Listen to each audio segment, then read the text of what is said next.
Are you among the 60% of retirees still making a monthly mortgage payment despite being on a fixed income? Well, this video is made for you because I'm going to describe how you might be able to eliminate the principal and interest components of your house payment simply by swapping your mortgage from a traditional mortgage to a home equity conversion mortgage. As always, remember to check with your family and a licensed financial professional before you make this or any other major financial decision. Now sit back and get ready to learn the truth about reverse.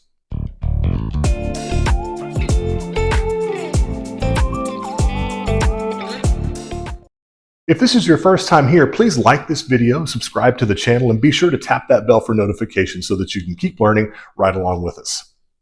And if you have any questions about reverse mortgages, if you need some more information, if you have a friend or a relative that has a reverse and maybe they need some technical information, I am more than happy to help. My contact information is in the description right below. Feel free to reach out and I'll be happy to answer any questions that you have.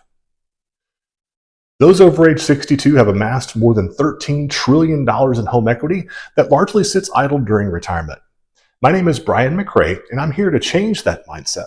Because although reverse mortgages aren't for everyone, in the right circumstance, a well-designed reverse mortgage can be an extraordinarily powerful financial tool that will help you thrive in retirement. So why are retirees still making a mortgage payment despite being on a fixed income? Because the financial goal of paying off a loan, paying down our traditional mortgage, is to pay off the loan and pay off the house over the long run. That's fantastic during the accumulation phase of life as we're building assets, building our retirement portfolio. But once we're in retirement, the financial value of paying off that asset is very limited, and it becomes a strain on monthly cash flow because we're trying to draw a very specific percentage from our retirement portfolio to fund our lifestyle. And in many cases, the principal and interest components of the mortgage payment might be 20-25% of that fixed income. And in some cases, that monthly mortgage payment might be 20 to 25% of that entire monthly fixed income. So it's a really large amount to consider. And more often than not, my clients are doing it because they think they have to, because they don't think there's any other option. So instead of depleting your retirement assets to continue making a mortgage payment and continue to try to pay off this asset, you may have an opportunity to eliminate the principal and interest component of that payment by switching from a traditional mortgage into a home equity conversion mortgage. Because swapping that mortgage type, that eliminates the required principal and interest components of that house payment.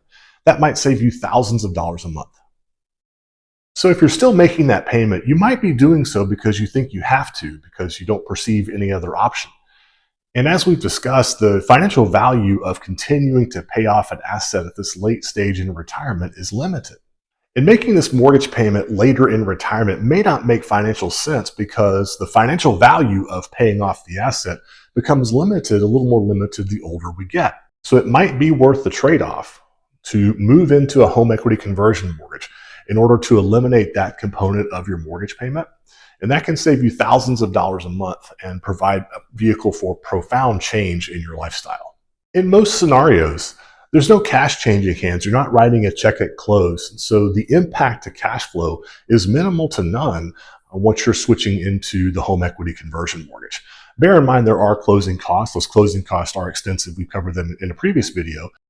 But you're not writing a check. You're not impacting your monthly cash flow to put this loan in place, and that's by design. And the payments are optional. You can continue to make payments if you want to, but the payments are no longer required. To put this in perspective, I can tell you about a couple of my clients. They're married. They are in their 80s. One of the spouses is dealing with dementia. And so that spouse will eventually need to move into some sort of memory care. Not quite sure when, but until that time, they want to stay in the home that they live in now, just for his comfort and safety.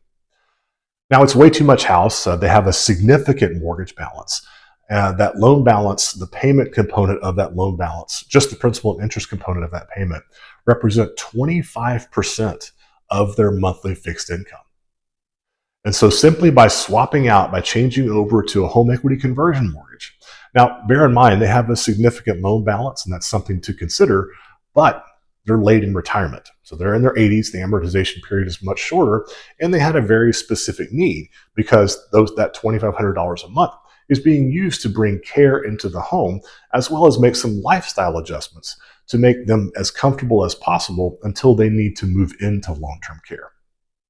Remember, if payments are not being made, your loan balance will increase over time as the interest continues to compile. This is called a negative amortization loan because the loan balance is designed to increase over time.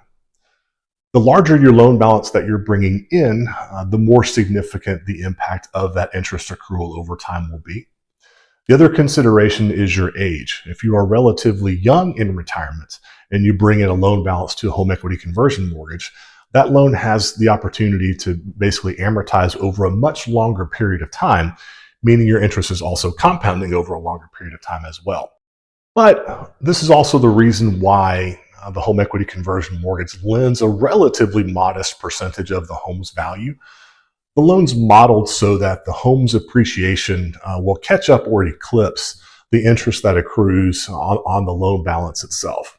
And so if you were to look at the way the loan amortizes year over year, your equity position will actually stay relatively consistent until you get really late, 22 to 25 years into the loan, where you start to see your equity significantly start to drain. And that's by design. This is important because we always want our clients to maintain a healthy equity position so that they have the funds to move if and when they need to. And doing this also keeps the loan balance relatively small. This is also the main reason why in the paid off house scenario, we suggest opening the line of credit, but leaving it alone. That way you can take advantage of the growth while limiting the factor of amortization of compounding over time. The story I shared about my parents a couple of videos ago makes perfect sense here as well, because if you'll remember, they have a significantly large loan balance and they are relatively young in retirement. Now, come to find out, the house that they're in is the wrong house. They really needed to downsize before they consider the home equity conversion mortgage. But one of the main considerations was the size of this loan balance and looking at how interests would have compounded over time, given the fact that they were young in retirement and given the fact that they were bringing in a relatively large loan balance. It just became not tenable, especially later in retirement years. And so for them, they're going to wait a few years and also move into the right house. And potentially during the downsizing event, they'll use the reverse mortgage for purchase to help them buy that home. We're talking about maneuvering thousands of dollars of wealth at a very critical time in retirement. So consider you or your relatives and how your life might change if you were able to make a similar maneuver with your finances and move into a home equity conversion mortgage. This also represents a significant opportunity for those who have small loan balances. So many of you, as you get into retirement, you may have been paying on this mortgage for 20, 25 years, and you've got it close to maturity. So you have a small loan balance, but you're still making that same size monthly mortgage payment. In that scenario, you kind of get the best of both worlds because you pay off the loan, you eliminate the monthly payment, but your loan balance was so small that you also have the benefit of the line of credit to take care of the additional proceeds of the reverse mortgage. And so you get the best benefits, you get to eliminate a significant item off of your monthly cash flow list while opening up a portion of your home's wealth that you can do just about anything with. So if you're among the 60% of retirees who are still making that mortgage payment and you have at least 50 to 60% equity in the home, it might make sense to take a look at the home equity conversion mortgage and see if you might be able to eliminate the requirement of making that monthly principal and interest payment each month. But what if you were in the wrong house? In our next video, I'll talk about how you can use the reverse mortgage to help you purchase your next home. Until next time, keep on learning the truth about reverse.